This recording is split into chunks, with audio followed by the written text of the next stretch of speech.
Well, firstly, I'd like to thank the Barbel Society for asking me to do this talk. And I'd like to thank everybody for turning up and supporting the Society. Also, a lot of friends are here and family, so thank you again. So this talk, I'm going to talk about my winter fishing. As we all know, the rain we had last year was horrendous from October onwards, most of the season. And these are the pictures you were seeing most weeks on social media. The Trenton flood, you couldn't get down to the river. That's actually the top one, Smeaton's.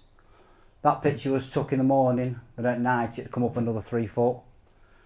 So this is what you were getting. I missed actually 9 weeks of fishing because I couldn't get to the river, and when it did drop, you couldn't even get to the tracks because they was covered in water. So it was probably the hardest winter I've had for me. It was a real struggle, and I had to do a lot of thinking to try and maximise when I was actually fishing, because I thought I was going to go out for 3 or 4 days sessions, but they turned into shorter ones. Because what was happening was we'd have a load of rain, and you'd have 3 or 4 days where it didn't rain and the river dropped, so it was fishable, and they'd get there and you'd have another 6-7 hours rain and it'd come up again, so you'd end up packing away because you were going to get flooded in. So like I say, this is going to be how I went about the winter campaign. I had to think what I was doing.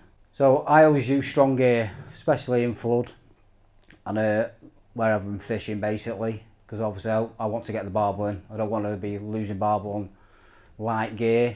And obviously in the floods you've got lots of debris coming down, you've got trees and whatever else. So on the left hand picture, that's my standard setup really. It's a lead system, semi-fixed rig, got a Vortex cocoon there, and I just use PVA bags with that. The braid what I use, depends where I'm fishing. If I'm fishing somewhere snaggy, I will use coated braid. If I'm fishing somewhere where it's not snaggy and it's clear, I've started to use fluoro. And I was put on to this bit of fluoro by one of my friends, Martin Allen. So that's been quite successful last season.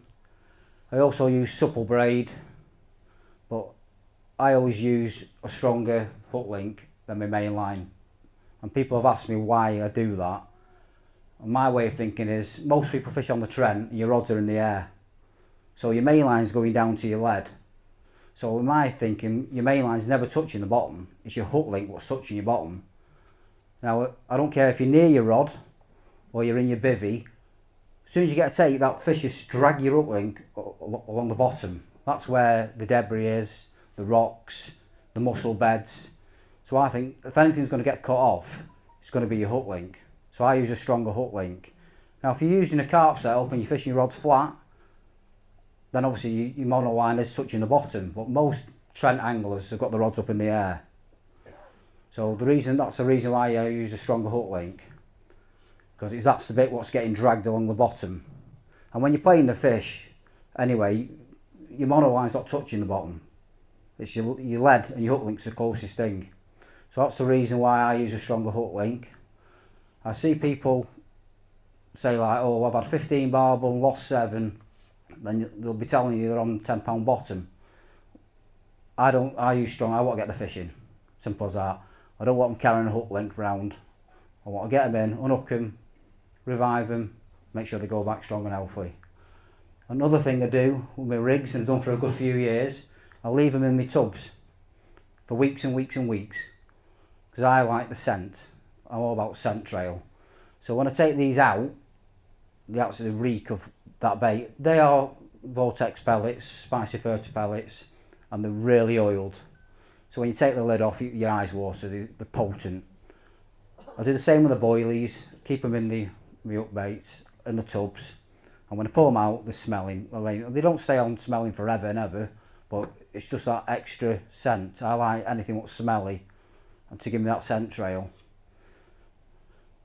So we don't want to the next one. Here's obviously a couple of rigs what I use. Obviously the Castaway PVA, Vortex pellets, same with that one. I use the PVA tape for a couple of reasons. One, I go above, if you can see, above the pellet and between the hook. I go around once to there, then I wrap round the boilie or pellet in the middle. If you notice it, they're in the middle of the bags. I've stood in the water, and if you hook it at the top there, it does flap up and about, and as soon as it dissolves, it rolls down river, and I think it's taking the fish with it. So my way of thinking, I've watched it time and time again, the weight's in the middle of the bag dissolves before the tape, because I want that bait staying where my hook bait is. I don't want it rolling down river and baiting up the next person's swim. So when it's all dissolved, it's round the hook bait. Yeah, it doesn't stay there forever, we know that. So that's the reason why I use the PVA tape. As it's got, obviously that's a mixture of obviously Vortex, pellets, boilies. I like to use a mixture of baits in my PVA bag, all different sizes, just to give them something to think about. I don't like using the same bait, you know, like you got a green one there, red ones, pellets, all just different. Just give them something to think about. And as you can see on the first one there, again I go on about the PVA tape. If I'm fishing, especially at night, in the day I'm casting out every hour and 15 minutes, because I like to get a bit of bait down, but at night I don't want to cast too much, less disturbance. And sometimes before I used to use the PVA tape, I'd reel in and the air would be wrapped round the hook. Or if I'd had an up pull and I'd bring it in, it'd be wrapped round the hook. That way, how I fish, it never gets wrapped round the hook. So I know if it's out for 4 or 5 hours through night, I know I've got a bait, perfect. I've got a bit of bait round the hook bait, because I know it's dissolving there, so I'm happy. But before I started doing that, I used to get quite a few hook pulls, and again, every time I reeled in, it was wrapped round the hook. And that might just be a coincidence, but I always thought I had to think about stuff and what I can do to try and prevent that. And I very rarely get hook pulls now, very rarely. I get the odd one, where obviously sometimes they'll swim through your line and your rod will cave over, and he's probably up to the bottom of the fin or something like that. But that's why I use the PVA tape. It's about being confident. I'm confident of fishing that way. I'm not saying everybody should do that, but it's the way I like. I know my bait's presented how I want it. I get a lot of people asking me how I bait up on the tidal and on the middle Trent. These are the two items I use mainly. Obviously the river spopper, which most people have got, and the catapult. When I'm on the tidal, if I'm fishing somewhere and I'm going to use, say, the catapult, I like to go up the peg above me. If nobody's fishing, obviously I won't go knock on and say, you know, can I just go in your peg, find some bait out. If there's nobody there, I like to go in the peg above me. And when I bait up into like a 15-foot square. I like it scattered. I don't want it in the same area, because I think when you've had a fish on that same area, there's a bit wary of that area. And when I've watched fish doing this, when I used to fish on the team or the Y, where you could see the fish, they used to do the same pattern. They used to come round and do that. That's what they used to do all the time. So I want the scatter the bait approach. So when you've caught one on an area and they come back, they're not as wary because these bait scatter about. So I go in a peg above me if I can. If I can't go in a peg above me and I want to put a bit of bait down, I'll use the river swapper. And again, but I always bait up on my upstream rod. I never go down to my bottom stream rod, because I want the bait coming down eventually. My biggest worry is I'm not baiting up somebody below me, because if your bait's coming below you, it's taking the fish with you. I want the fish coming to me. And I'll talk about a session I had in winter where that applied. So now, as I was saying before, my sessions were short. Normally I do 3 or 4 days, and if you're on the river that long, you're eventually going to catch fish. But I was having 24-hour sessions and sometimes 12-hour. So I like the scent trail. So I thought I'll go back to old school. So I got some 6-ounce feeders off Fiskey, and I went with the sponge approach, and I asked Vortex to do me some thick glug, because I wanted it to stay on the sponge for about 45 minutes to 50 minutes. The glug you had before, it was like lasting 15-20 minutes. It's a bit messy, but I like the smell, I like the scent. I think I'm confident of doing that. So I went to this tactic, and I used to use this tactic years ago, a long time ago, for social media. And I noticed, when I worked it all out, I was averaging 3 fish on that setup to the lead setup. And when I was fishing, I changed the rods over, because as we know, you could be in a swim, and it could be a certain area in the swim which the barber like, so it could be upstream rod or downstream rod. So I thought I'll just change them over to see if it's a certain area, but it wasn't. That tactic outfished my normal lead setup. And you need, if you get yourself an edge, you can always catch more fish than the next person. And that's what I always like to think, what I can do. I always say, don't try and fix them, what's not broken, but you can always add things to it or try different things, and sometimes they don't work.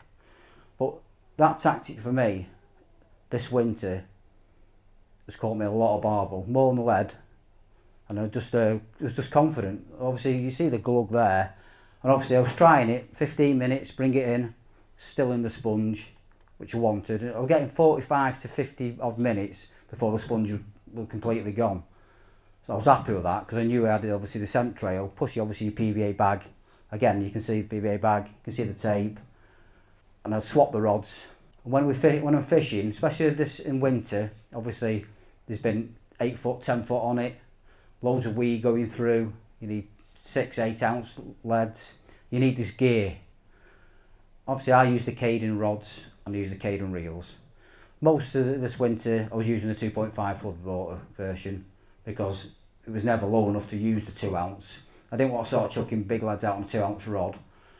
The 2.5 rod to use can throw out an 8 ounce as far as you want. Obviously I was fishing close in and I don't like using 8 ounce, I'd rather use less, but needs must.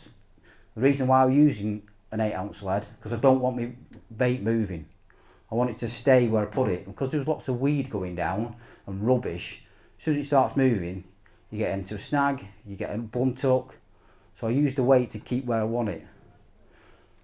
Like I say, obviously the reels, I started using them this season. I was on a bait runner, but they're front drag now, and they've been superb. I've used them reels for catfishing as well. I've had no problem with them, really smooth, dead easy to use, but you need to be using the strong gear. I like to use strong rods, even if it's a £2, I like to get the fish in as quickly as I can get it. I don't want to be using a light rod and the barbel's going up and down the river for 10 minutes and getting knackered. Especially in summer, I want to get them in quick so they save a bit of energy. Well, them rods I use, they're not like pokers, they're all through action. They bend, you've seen on the videos, they've bent double. You can feel the fight, so you're getting the best of both worlds. So sometimes one rod is all you need, especially in flood. Again, there's about 10-11 foot on the river there. Some people use 2 rods in that swim. I was using 1. It's all I needed to use. As soon as you got a fish on that rod there, they go straight down left. I see people with a rod on the left hand side, they're in tangles, then you're in the reeds, then you lose a barbel, it's got an up length carrying around with it. So 1 rod is all you need. These are on the tidal. Again, it's just the 1 rod. I was catching on the 1 rod, so I thought, I don't need 2 rods out, especially with a bit of weed coming down. It was just more my than it was worth. As you can see, loads of debris. The river came up, it flooded, kept flooding, and you think no more rubbish can come down. It was coming down all the time. That's why I needed the 8 ounce. And what I do on my setup, I use a float stop about 2 foot, 2.5 foot above the lead, and that helps catch the weed. So if that's getting covered over your hook bait, you ain't going to catch any fish because they can't see your bait. So that was the problem I was having. That picture on the left hand side, again, that's on a A1 Pits. That actually came up above that pod and then I had to pack away. But in that swim there, you could get away with 2 rods. The left hand rod was down near that bush, really close in, and the right hand rod was up there to the right, 2 o'clock angle. And again, when you've got all that coming down, and I've said this before, obviously this is why you need the heavy leads, because if it's bouncing round, it's getting caught in rubbish and snags. I don't want my bait moving. That was we all suffered that this season on lots of rivers, not just the Trent, and it can be soul destroying at times. You just think, what am I doing here? This is just a nightmare. And a lot of the time, when it's like that, if it continues to be like that, I pack away. I just think there's just no point. Even close in, it's like that. This season, we're fishing close in the slacks, and you're still getting that. And I was speaking with Julian, who I fish a lot with, Julian Barnes, and he said the same thing. Came up so many times, and you come up again, there'd be more rubbish. Where's it all coming from? It can't come anymore. We've been flood, and you get fishing again, and it'd come up 6 foot, and you'd see all that. And it was a hard work. So I'm going to talk about a session I had, and it started off, it was a nightmare, to be honest with you, an absolute nightmare. Got to the river, it had dropped, so it was fishable, just about. Went to one section on the tidal, thought, oh, I'm in the swim, like an idiot, set the bivvy up, got the rods out, soon realised it was like an ice ring, the peg, it was a death trap really. And I thought, if I get one here, if I go in here, there's 8-10 foot of water drop straight away. So I'm thinking, right, thinking about it. So this was about 11:30, packed the bivvy away, back in the van, go to another stretch.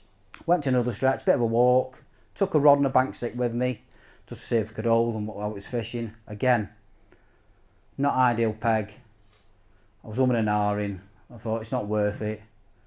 And I tried for 20 minutes and was holding fine, bit of weed coming down. Thought, no. So this is like about 12 o'clock at night, maybe 1. Thought, I'll go to another stretch. So I ended up on Winthorpe Rack. A lot of people will know it. I like to fish the bottom area swims because they're deep and slow. There was nobody on the fishery apart from one bloke who was in the middle of the stretch. So again, parked my van up on the road, went down with a rod. I couldn't even stand up on the peg. I was like Bambi on ice. I was all over the show, and I thought, forget it, I just couldn't stand up. I even cast the rod in, and I thought, what am I doing? And I looked on the other side, which is A1 pits. I wouldn't normally fish A1 pits because it's too busy for me. But this was like about 4 o'clock in the morning. They don't open till 7. So packed away, cleaned up because I was covered in crap. Then I ended up going to McDonald's, like I normally do, for a bit of breakfast. Then we got to A1 pits, waited till 7 o'clock, got in. I'd seen a peg I wanted to fish from the other side. Not an ideal peg, you can't bivvy up on it. It's an high banking, so I made a few steps. I fished out the van. You can bivvy up on it, but because it was coming up, there was no point setting a bivvy up, because you'd have to pack away again with your bivvy. So the rods were there, and the van was up here. I was about 6 foot up, made a few steps, thought, right.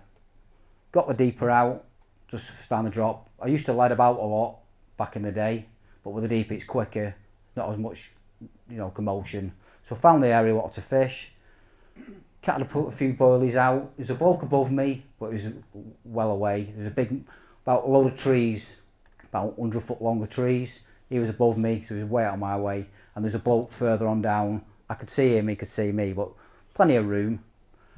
So I catapulted a few boilies out, got set up with what you're seeing with the feeder, and cast out. By this time it's probably like about 8 o'clock. And I was thinking, this is one of them sessions where maybe I should have just gone home. Nothing was going right. So I'd been fishing for about an hour, top rod was ripped off, so I've gone down the banking on these steps. Just got the barbel in. It was daytime, I had about 4 or 5 in the daytime. So as the day went on, I was catching steadily. A lot of the fish were coming on the feeder. I swapped the rods over, they were in the feeder. The bloke below me, he came to see me because he could see me playing fish. He said he'd been there the night before me, he'd had 4 fish. Right, so he'd had nothing in the day I was all fishing. I spoke to the bloke above me, he'd had 1 the night before. So they kept seeing me through the day, and I was catching fish consistently. In that session I had 15 barbel, and I did 24 hours. So after I obviously finished the session, I was packing away. The lads came over to me and said, like, the bottom stream, the lad down the bottom stream, he had 1 fish, and the one above me had none. And he said, I've seen you've been catching, obviously, what are you doing? So I showed him what I was doing. But in the day, I was casting out every hour and 15 minutes, and obviously catapulting boilies in, quite a few boilies to be fair.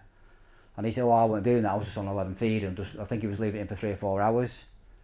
And I think what I was doing, I was pulling the fish up to me with my baiting. That's what I was doing. Because the peg he was in is a good swim. And before I turned up, he'd had a few through the night. So, because I was baiting consistently, even when I caught a fish, after while the fish were recovering, I'd catapult a few boilies in just upstream. Again, I could go upstream again, because there's nobody near me, because I want the boilies rolling down to me. Sort the fish out, get back, cast in.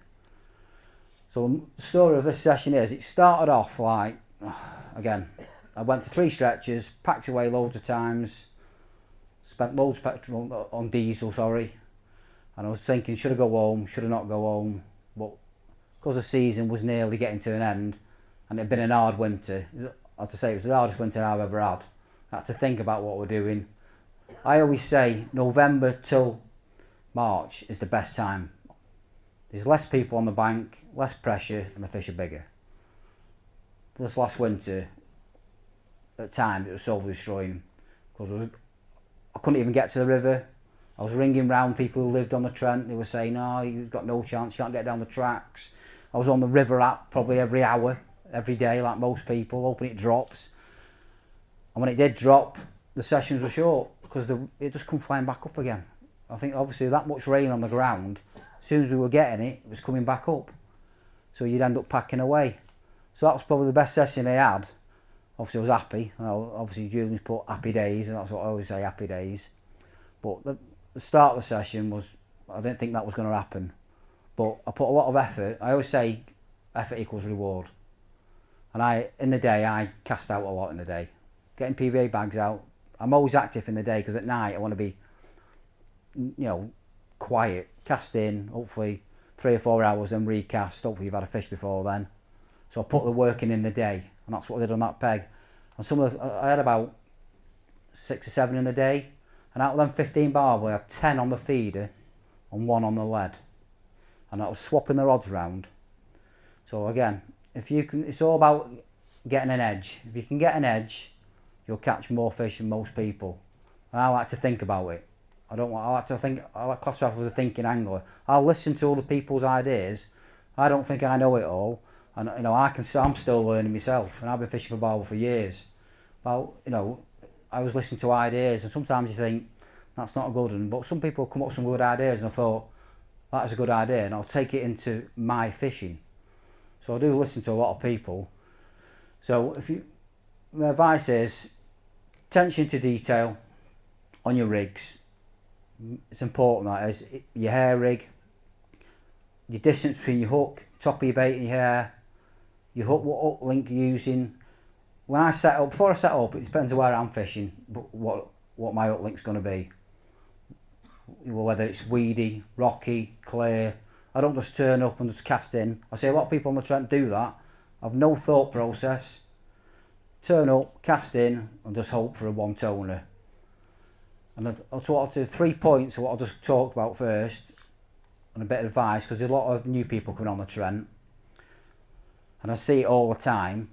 When I get to a swim, I like to be quiet. I like to be away from the water's edge. When I'm setting my bivvy up, quiet. I hear people banging pegs in from miles away, having a social near river's edge, and a lot of the times the fish are under your feet. If I can hear that across the river, the fish can hear. So I like to be quiet, like stealth mode. And when you get into your swim, try and have a look for any visual features. Crease line, and where the water's vortexing up, that'll be an underwater feature. Rocks, weed, snag. See if you can see anything, you can aim for. If you can't see anything, like I said, I get the deeper out. I run the deeper through a couple of times. It's quiet. Pick your spots. And I always say bait up little and often. If you put a load of bait in, you can never bring it back out again. I always bait up little and often. I always have done. And that's how my approach. So they're my 3 tips if you're going to fish the Trent. Be quiet when you're setting up, because again, you can spook the fish and they can be right under your feet. If you're going to have a bit of a social or chat, stay away from the water's edge. You don't need to be there. The fish can be there. You're here having a good social or chat, or banging pegs in, or a radio on. The fish can hear it. They'll spook off. So be quiet.